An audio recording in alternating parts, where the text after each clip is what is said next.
How lucky were the England Lionesses today against Nigeria? You can say saved by the penalty because they got through to the next round, the quarterfinals of the Women's World Cup, thanks to a ferocious penalty from Chloe Kelly to see them through, and a very unlucky moment for Nigeria to crash out in the round of 16. And in all honesty, if anybody watched the game or if you didn't, then I'm sure you're pretty aware of the biggest headline of it all. Lauren James, phenomenal World Cup so far, sent off for stamping or just stepping on a Nigeria player while she was laying down on the floor after they got up after a little tumble. But we're going to quickly talk about the game. Let's go.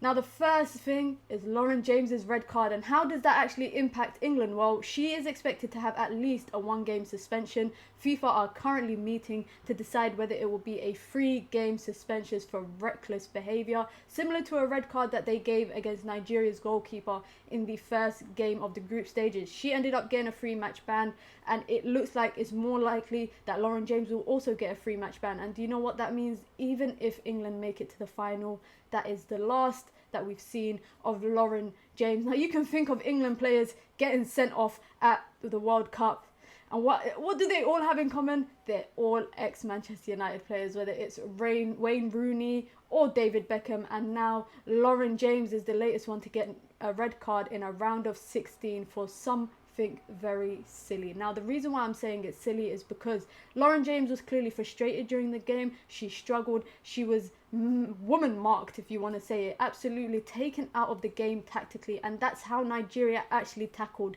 England. They tactically matched them step for step, and Lauren James was kept out of the game, had a player following her everywhere she was going, and it resulted to her dropping deep a lot to pick up the ball. But even then, there was no movement from England's front forwards, so she just couldn't get anything out of it. As a result, a bit of frustration leads to her lashing out and stepping on a player. But in all honesty, this is something that she's going to learn from. Only 21 years old, her first ever World Cup for England, and I have no doubt she will bounce back. Now, everyone's going to have a lot to say. She will be part of the headlines alongside England obviously making it through, but this is something she will learn from. Is a slight moment of lapse, a slight moment of frustration, and it's just very unlucky for her, but she should know better. It was a poor thing to do. The second thing, England need to figure it out offensively. They need to figure it out. In the China game, of course, China, a less equal opponent in terms of FIFA rankings and in quality, so they could not match up to England. But when England have come up against teams that tactically can match up to them, physicality can match up to them, in any shape or form they can be matched, England crumble. And we saw it today. Today they were not clinical enough, not creating enough chances. Katie Zellem benched for Kira Walsh, who came off stretchered against Denmark, to then go on play 120 minutes. Serena Wiegman, I'm questioning you for that. I'm not going to lie. I'm questioning England's manager for that, because to be stretchered off with a knee injury, thank God, wasn't an ACL, but then to make her play 120 minutes in a game when Katie Zellem could have actually come on a bit earlier into the game is quite disappointing. And the third thing, some players are unsung heroes. You talk about England and a lot of people will talk about maybe Alicia Russo, Lauren James, Lauren Hemp.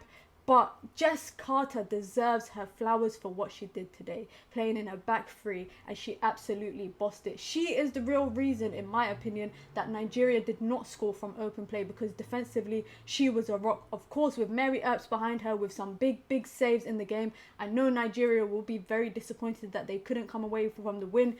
I think the pressure got to them in the penalty shootouts, but none other than West London's very own finest, Chloe Kelly, with an absolutely belter of a penalty, slotted it home. Obviously, Georgia Stanway missed her penalty, but then England went on to score all their other penalties. Nigeria, the pressure just got to them, the inexperience. But this is something that Nigeria can be proud of, in my opinion.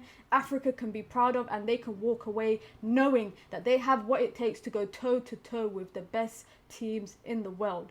Nigeria have had a lot of issues off the pitch, whether it's with their federation, but I hope their federation looks at this and looks at the manager and backs them 100%. In all honesty, I didn't root for any team because I didn't know who I wanted to win. It was a win for me, whichever team ended up going through, but now England will be facing Colombia or Jamaica in the quarterfinals come Saturday, and to be honest, the path to the final is looking very, very, very possible for England. They've got on the other side of the bracket, Australia beat Denmark, and Australia will play the winners of France and Morocco, which means England, if they beat whatever team that they come up against in the quarterfinals, that means in the semi-finals they will come up against the winners of France / Morocco versus Australia. Who do I think is going to win? Well, we have to wait and see. But I told you guys, my first ever video, Japan, dark horses. Do not count them out. Let me know what you guys think about England's game today. Were they lucky to get the win? Did Nigeria actually deserve to go through? And as always, guys, it's your girl Mina. Peace.